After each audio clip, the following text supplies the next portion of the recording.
3 2 1แอคชั่น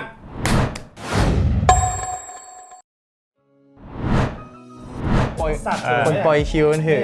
อากาศมันไป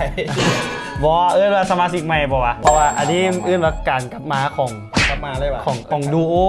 เนี่ยแล้วมันนี่พัฒนาเป็นบอยแบนด์ เอากระจิโรยออกลูกมาเป็นตัว โอ้โห เข้าเรื่องกันดีก่อนนะวันนี้เขาจะมารีวิวหนังอีกหนึ่งเรื่องที่กำลังมาแหง แมน และเสียงค่อนข้างแตกอยู่ แมน แม่นไม่ตาซื่อเลยเดี๋ยว ไปได้อินสปิเรชันมาจากสันหวังแล้วใครรอเลยใครรอ จะเลยว่าจะมาขายรออย่างเดียว เขา สวัสดีครับเจ้าจุดี้นะ สบายดีซื้อแม็กข้าพเจ้าเลยว่ะ โดยค่อยเองกิโลยสุดิใส่ของภาษานี่เต็มเลยเต็มยนเลยกระคาเตาอันที่ได้ ถามว่าแม็กคัดบอ บอกว่า คือเขาไปได้แม็กจากแถวนี้แหละ แม็กเป็นคนเห็นหนังคนหนึ่งเนาะที่กำลังมาแหง ป่า ตรงทาง ไปมาเห็นหนัง จับตา ว่าเขาจะว่าเรื่องหนังอย่างก่อนน้องแม็ก วันนี้เขาซิว่าเรื่องเมอร์เดอร์เหลือฆาตกรรมอีหยังวะเนาะคอนเนฟิกไป ฆาตกรรมเมอร์เดอร์ฆาตกรรมอีหยังวะเป็นหนังไทยนะในรอบ ภูมิกับผู้ใด ผู้ใดเลยว่ะ เทียจะว่าคือข่อยจดไว้ดีแหละ เขาชื่อว่าวิสิตสารสนาเที่ยง เรื่องที่เท่าไหร่ ที่เท่าไหร่แล้ว เคยเบิ่งหนังเราแต่เรื่องเดียวเป็นหนังหมานครแล้วก็มานี่เลยแต่มั่งหมานครดีแล้วก็มาเรื่องนี้เลยแต่เรื่องอื่นบ่ได้เบิ่งก็อาจจะเคยเบิ่งไกลๆแต่บ่เคยเบิ่งกันแล้วก็หนังอย่างก่อนอันเอียงวะฟ้าทลายโจรแห่งแล้วเลยอันนั้นน่าจะเก่าแห่งเพราะมานครกับมาเบิ่งยุคที่มันเริ่มมีชื่อเสียงขึ้นแล้วเริ่มยุคที่มีภาษาแล้ว เป็นภูมิกับหนึ่งที่มีชื่อเสียงอยู่ไทยเพิ่นเป็นฟิลแบบตำนานอีกผู้หนึ่งแต่คนบ้านเฮาเองอาจจะบ่รู้จักเพิ่นเพราะว่าร วมทั้งเฮานะ รวมทั้งเฮานะบางคนเนาะหรือว่าคนรุ่นใหม่เพราะเราผู้กำกับหนังที่อินดี้คนหนึงเลยเฉพาะเจาะจงอาจจะบ่คือที่แบบเขาเรียกว่าบ่ได้เป็นหนังทำเงินอยู่ประเทศไทยเลยอาจจะบ่รู้จัก หนัง ขาย คือเอาแต่หมานครเอาเรื่องอื่นบ่ได้เบิ่งหมานครเลือกคนเบิ่งแฮงคันมักก็คือมักไปเลยคันซังก็คือเรื่องมึง เอาขึ้นมามีเกี่ยวกัน โอเคตอนเป็นรู้สึกว่าเราจะเป็นเจนเราสิมาเรามาพร้อมกับอันนั้นบ่แบบเป็นเอกกับคงเดชน่าจะมาแบบ ต้องเลิกว่าเป็นเอกเป็นไผ่เนาะกับฮูโก้มี บอสหมายถึงว่าแบบรู้สึกว่ากับเจ้าสิมาแบบเป็นเจนที่ขึ้นมาแบบกันนะในช่วงแล้วด้วยกันแล้วก็เจ้าสิอยู่แบบสายคล้ายๆกันเลย แต่ว่าถ้าเป็นแกล้งที่เขาซื้อมานี่นะหนังก็เจ้าเสียงแตกทุกเรื่องเลย แม่น ทันมักก็คือมักไปเลยสั่งไปเลยฉะนั้นไผ่ที่ยังไม่ได้เบิ่งมาเลยนะก็ต้องสั่งซาตัวเองมามักประมาณใด อีกอย่างหนึ่งภูมิกับผู้นี้เขาเจ้าจะให้คำนิยามก็คือว่าหนังของเราจะมาก่อนการในยุคนั้น หนัง Murderer เป็นหนังในลิสต์ของอย่างจักอย่างของ Netflix ที่เกี่ยวกับมันสิมีโครงการหนังไทยมันสิมี Hunger มี Delete มีอย่างอื่น ดีเลท โอ้โห หนังดีเลทที่แบบใช้โทรศัพท์หรือต้องเข้าความได้เลย บ่ได้เบิ่งอันนั้นแกบ่ฟ้าบ่ถึง ฮังเกอร์ก็เป็นหนังเชฟ มันจะอยู่ในแก๊งนี้ บอกคันจีโบพิษมันจะซื้อโปรเจกต์กับ Netflix ทีใครทีมัน ชื่อทีไทยทีไทยทีมัน ทีไทยทีมันนะ โอ้ยสายแล้วเนาะเดี๋ยวลงเทปในเห็นหนังหนัง Murderer เป็นหนังเกี่ยวกับไอ้ฝรั่งคนหนึ่งที่เรามีเมียกับซีเอิ้นเมียยังได้บ่วะแต่อาจจะแฟนเนาะที่เป็นคนอีสานก็เลยกลับมาบ้านแล้วมันเกิดคดีฆาตกรรมอีหยังวะขึ้นอยู่ดีๆมีคนตายเจ็บซมในเฮือน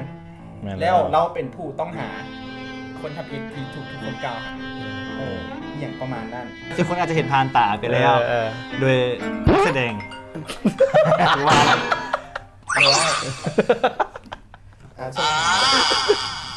โดยเดี๋ยวเขาไปเอาเด้อ คอมเมนต์เลยก่อนเบโทรมาส่งสาย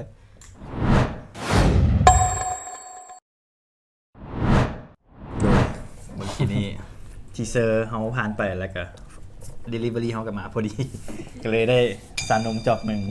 คนเดียวกินได้กินคนเดียวอย่างนี้คนอื่นกินน้ำเลยหลังจากที่ทีเซอร์เขาได้ผ่านไปก็น่าจะคุ้นหน้าคุ้นตานักแสดงกันดีผู้ที่มาเป็นนักแสดงนำหลักในเรื่องนี้ เฮ้ยเป็นไผ่วะ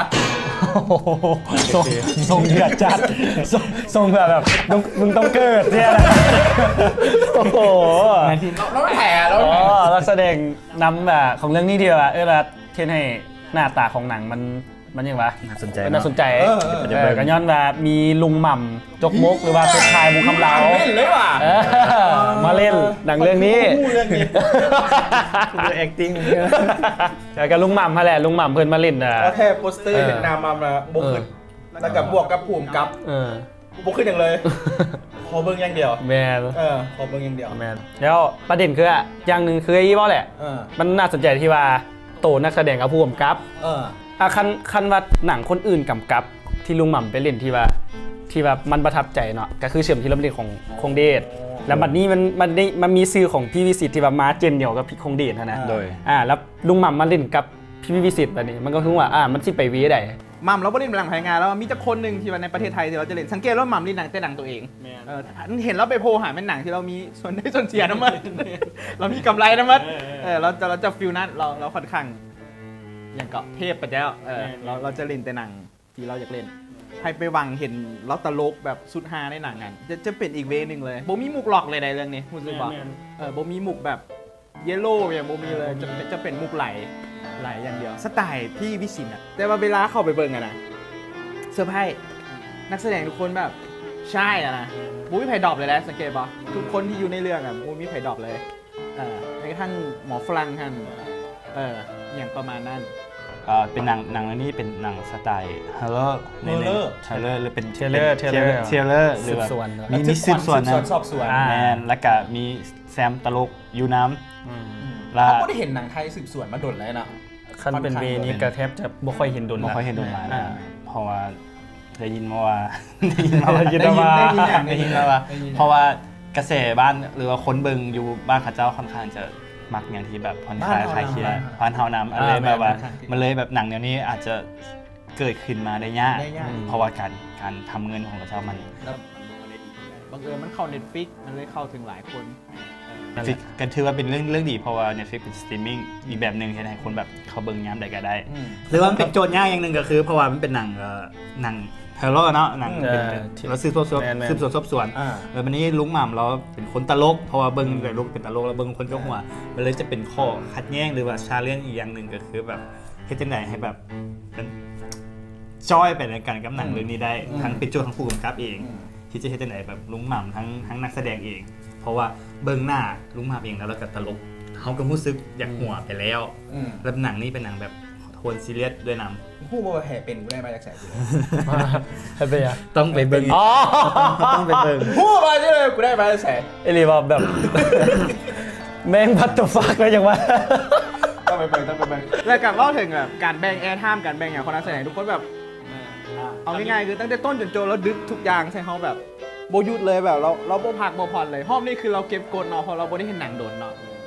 แต่ได้ยินมากันว่าทำอีทเราก็จะโบเฮดสไตล์คือมหานครแล้วได้มหานครเพราะว่าเราอยากเปลี่ยนแนวใหม่อยากเห็นเป็นโทนแนวใหม่แต่ว่าผู้เทียนเขาอย่างโปรดิวเซอร์ที่แบบเลือกเรามากำกับนะอยากให้มีความเป็นกลิ่นอายของเราหลายขึ้นมันก็เลยมาเป็นแบบนี้ตื่นเราเห็นให้เด็กน้อยหลายคนหัวหนังมันไม่ได้มีแบบเดียวต้องขอบใจเราเอาว่าเรื่องในใจความซะมันมีการแบบเสียดสีสังคมของเมียฝรั่งแมนหลายมันรู้สึกมันนี่แหละเพราะว่ามันรู้สึกมันใกล้เคียงมาถึงสุสันบรรณาท่านชี้ถามว่ามันเงียบยนต์บอกกระบอกเราค่อนข้างป้อนใส่ปากเลยแต่ถามว่าเขาส่วนมองกับโอเคป้อนใส่ปากเขาก็มัก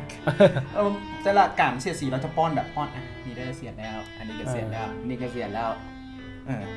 อย่างหนึ่งเป็นหางว่าเราเป็นคนอีสานเด้แต่เราเป็นคนอีสานนะอีสานได้แต่เรากำหนังอีสานตัวนี้ทางคำเบ้าอีอย่างเงี้ยแม่แต่เราเป็นคนอีสานเราไปได้ยินมาเราเป็นคนอีสานมากำกับหนังอีสานแบบเขาเจ้าเป็นแล้วมันเป็นหนัง Netflix เรื่องแรกที่อีสานบนเรื่องว่าภาษาไทยหน่อยแหงแมนหน่อยแมนภาษากลางของเขาเจ้าเองเขาจะแบบเน้นภาษาอีสานในมุมตัวเองเนาะอาจจะหลายคนอาจจะเบิ่งมันเป็นการสเตอริโอไทป์เมารวมมันอาจจะเป็นการเมารวมเมียฝรั่งหลายกันไปบ้างในหนังเนาะสำหรับก็รู้สึกว่าก็ค่อนข้างเมารวมแต่ว่าในบางมุมที่เขาอยากเราเขาไม่ต้องคิดหลายขนาดนั้นก็ได้บางมุมเราเพราะว่าเราอยากเราแค่นี้เราในสิ่งที่เราเห็นอย่างประมาณนี้ก็รู้สึกว่าโอเคกับวิธีการเสียดสีในระดับหนึ่งรวมถึงการดำเนินเรื่องบทสรุปอย่างก็ค่อนข้างดีได้มากเลยคันสำหรับเฮามันเป็นหนังที่พูดเลยเวลาเฮาเป็นคนที่เบิ่งหนังเนาะเขาจะเห็นเขาจะเบิ่งสื่อภูมิกับ บ่แม่เบิ่งก่อนดอกแต่ว่าเห็นซีผมกับคนนี้แล้วรู้สึกว่าน่าอยากเบิ่งคือนี้คือเรื่องนี้เขาว่าตอนต้นเลยว่าเขาอยากเบิ่งกันว่ามันเป็นลุงหม่ำแล้วภูมิกับมันคือพี่วิสิตนะแล้วนั่นแหละแล้วหนังมันมาในเวของแบดโจ๊กนะแล้วเขาหมักในเรื่องว่าอย่างวะมันมีซีนหนึ่งที่แบบลุงหม่ำเราด่าน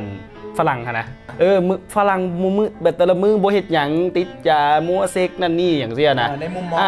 ของคนพื้นที่ก็คือคนไทยแม่นสิเบิ่งฝรั่งแบบนั้นแม่นแล้วบัดนี้ก็คือแบบในมุมเราแบบเราเล่นโมเหมารวมบ่ได้ในหนังนั่นแหละแล้วในซีนนั้นเลยแบบในความที่ว่าลุงหม่ำเราค่ายกับเราเป็นไอคอนิกของแบบนักแสดงตลกเนาะแบบเวลาเราอยู่ตรงหันแล้วเราเล่นแบบประมาณนั้นไปนะทุกบางคนที่เบิ่งอาจจะแบบหัวแต่ในมุมหัวแต่ว่าในมุมตอนนั้นนะสีแววตาเขาสังเกตเบิ่งแววตาของผู้นักแสดงคือเป็นฝรั่งนะเชี่ยน้ำตาเราแบบโอ้เราย่านแท้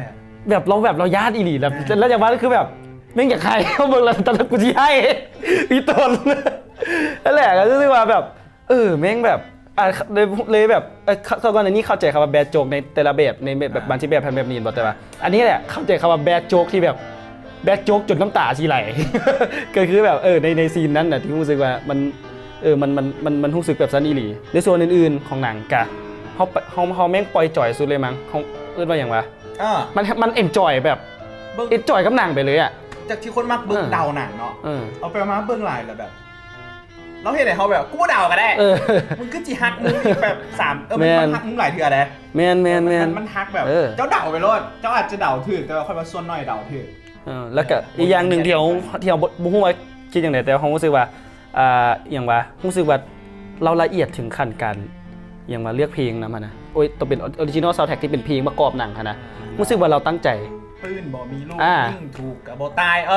รู้สึกว่าเราตั้งใจเลือกเพลงนี้มาเพื่อหนังเรื่องนี้สินะน่าจะตั้งแต่เขียนบทเลยการทำซีซั่นจากภูมิกับตั้งแต่เท่าไปฮอดตอนอย่างน้อยเป็นการเล่าเรื่องที่เรามักแอดไซตอนนั้นมีสปอยเต็มเฟซแล้วคนเดือดถึงซิเจอร์สปอยกันยังมักอยู่เราแอดไซเพราะว่าให้อาจจะเนื้อเรื่องบ่ให้มันน่าเบื่อจนเกินไปเพราะว่านี่แหละเรามักใส่ลูกเล่นกันทำซีซั่นกันใส่เล่นต่างๆเป็นเขาเป็นแบบบางคนอาจจะมักแล้วบางคนอาจจะบ่มักเพราะบางคนพอมันเป็นแบบว่ามันกึ่งทันสมัยกับกึ่งเงินเขาอะไรบ่ซึ่งบ่ผิดประมาณแบบตะกี้เฮามันจะเป็นแบบซีนีมานะเป็นไลฟ์ซีนีมาเป็นภาพแบบคือถึงแต่นี่จะมีความเป็นวิชวลเข้าไปนำเป็นงานภาพที่เรียกเราใส่แบบซีเขา MV สูงบางสร้างที่เขา MV สูงแมนแบบใส่ได้เราไปได้เพื่ออาจจะแบบพร้อมกอล์ฟแน่นอนเป็นขอบใจแข็งมาดานใจที่พัฒนางานเอาต่อบางซ่าเขาจะ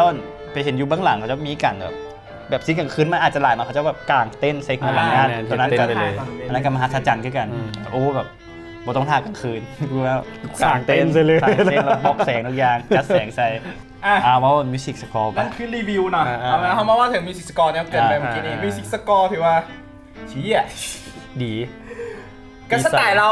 ใส่อะคาเปล่าตอนมานครเราก็ใส่อะคาเปล่าแล้วก็ดนตรีอีสานแห้งอีสานจ๋าเลยเศร้าต้องไปฟัง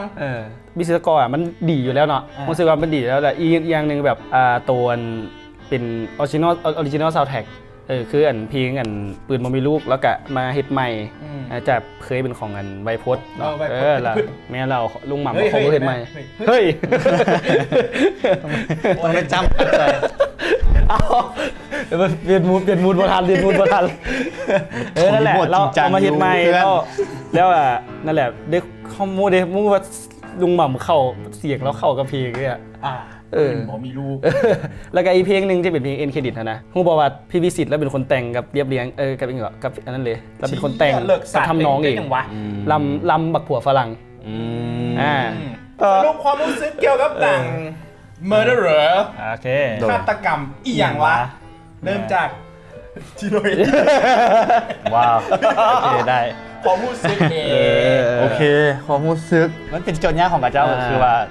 ทั้งพี่หม่ำคือเขาว่าไปเนาะว่าแบบเบิ้งเป็นไอคอนของนักแสดงตลกมันเป็นสัญญาอีกแบบนึงแล้วมันนี่ว่าเรื่องฆาตกรรมที่ใดใช่มัน กลมกล้องมิกซ์เข้ากันรวมกันได้แล้วก็ มันนัวรสชาติน่ะ แมนเข้มข้น โอ้หนังนี่นัว นัว คือตำบักหุ่งเลยอะ แมน แล้วก็เว้าถึงกันเขาเรียกว่าวัฒนธรรมบ้านเฮาเพราะว่าอีสานกับบ้านเฮามันก็สิใกล้เคียงกันใกล้เคียงอยู่แล้ว สตูดิโอไทยว่ะ ผู้ซึกได้กินอายแบบนั้นแล้วก็การเล่นจังหวะจะโคนต่างๆ การตัดต่อเนาะมาการตัดต่อไม่ถึงการเรียบเรียงเรื่องราวที่แบบการเล่าเรื่องเทือละขั้นกันเหมือนแบบคล้ายๆคือเขาสืบสวนเรื่องนี้แท้เลยเขาคือเปรียบเหมือนแบบผู้ช่วยผู้สารวัตรที่แบบว่าค่อยๆแบบข้าวความหาแต่ละคนว่าแมน มึงด้วยอะนะเขาแม่นหมดแล้วนะ เขาแมนหมดนะ ตลอดอะ ตลอดเหมือนแบบเปรียบเหมือนรู้สึกเปรียบเหมือนตัวเองประมาณนั้นแบบค่อยๆสืบสวนหแต่ละคนไผ่เขาเรียกว่าอยู่ในคดีตัวนี้นี่เลยแบบการเรียบเรียงเรื่องราวทั้งหมดรู้สึกว่าโอ้ค่อนข้างประทับใจดีสุดท้ายของเฮาแมนคือภูมิกับเพิ่นได้ยินฟังมาเนาะเพิ่นตั้งใจว่าเหมือนกับเฮาเสพข่าวทุกมื้อนี้เฮาบ่ฮู้ข่าวแทบข่าวปลอมฉะนั้นแบบบ่จำเป็นต้องเชื่อความข้างเดียวต้องเบิ่งเนื้อเรื่องคือเราว่าประเด็นที่แบบว่ามีผู้ตกน้ำตายอยู่เฮือแล้วเขาก็ข่าวมันกับแบบเขียนข่าวกันแบบหลากหลายเพแฮงกันนะและคนฟังคือคนเบิ่งคนอ่านข่าวคือเขากับบ่ฮู้ว่าเรื่องมื้อนั้นที่เกิดขึ้นแท้ๆมันเกิดย้อนหยังมันมีแบบเกิดขึ้นมันเป็นจังได๋แท้ๆที่ภูมิกับเพิ่นอยากนำเสนอตัวนี้เฮากับประทับใจตัวนี้นะ สำหรับเฮาคือก็ตามซื้อหนังนั่นแหละ อย่างวะ อีหยังวะแล้วก็เฮ็ดให้มันอีหยังวะอีหลีเก็ตบ่ แม่ มันก็อีหยังวะอีหลีนั่นแหละเพิ่งกับเรื่องนี้เฮาเอนจอยตั้งแต่ต้นจบเฮาใช้ความเอนจอยในการเบิ่งอ่ะก็แทบจะแบบเอื้อนว่าอย่างว่ามันไปกับหนังไปเรื่อยๆเลยบ่ได้แบบเรื่องอย่างว่าจุดที่มักหรือว่าจุดต่างๆในหนังอ่ะมันมาในอย่างว่าอย่างว่าคือเฮาย่างไปแล้วแบบเฮาสิเจิมอยู่ตลอดอยู่แล้วข้างหน้าจนแบบบางทีเฮาก็ลืมเบิ่งถึงข้อเสียมันนะแต่รอบ2ก็เบิ่งอยู่เบิ่งกับเมย์แต่ ร ก็ อบสองแล้ว เบิ่งกับเมย์รอบ2เมย์อยากเบิ่งเมย์เห็นว่าเป็นลุงหม่ำแล้วเลยอยากเบิ่งแต่เมย์กับหัวเมย์ก็เบิ่งกันจบตั้งใจ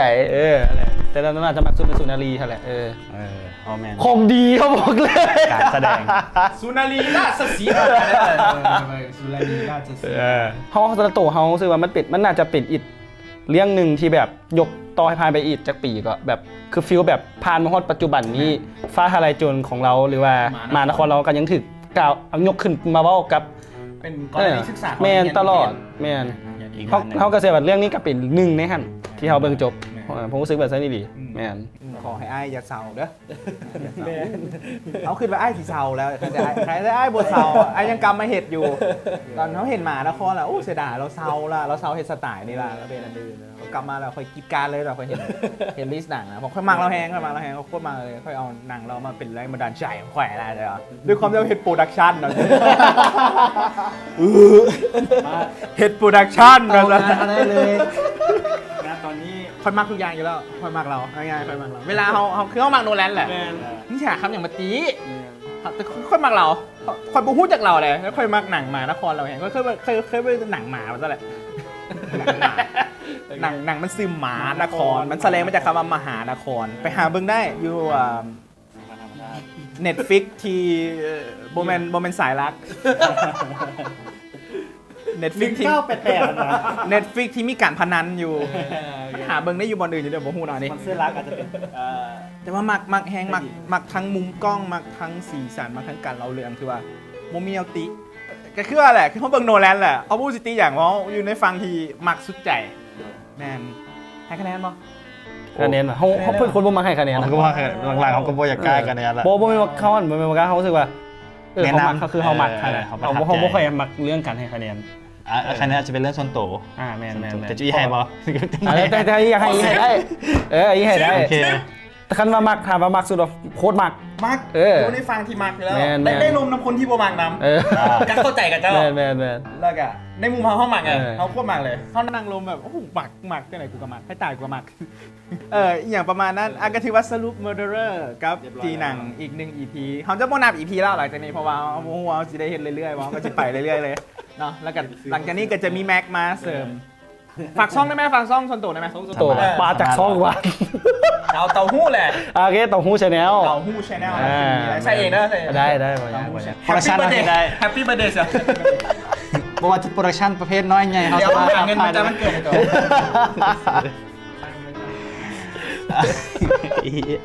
หากูเสียงคุกเสียงตารางโปรดิวเซอร์ก็ไปละคนหนึง เก็บหลักฐานแค่นะ ฝากช anel G channel โดยมาแล้ว G channel G channel ไปไหม จีหนังอยู่ Facebook ยังคงแอคทีฟอยู่ยังไม่ได้หลุดเนาะแล้วก็ TikTok ไวๆนี่จะมาแน่นอน ว้าว TikTok ผมมี TikTok ว่ะ ว้าว โมเต้นดิ เต้นบอยแบนด์แล้วดิ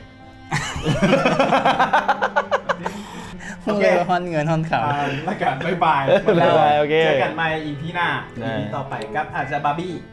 ว้าว ฟังบาร์บี้กัน บ๊ายบาย บ๊ายบาย อย่าลืมไปเบิ่งหนัง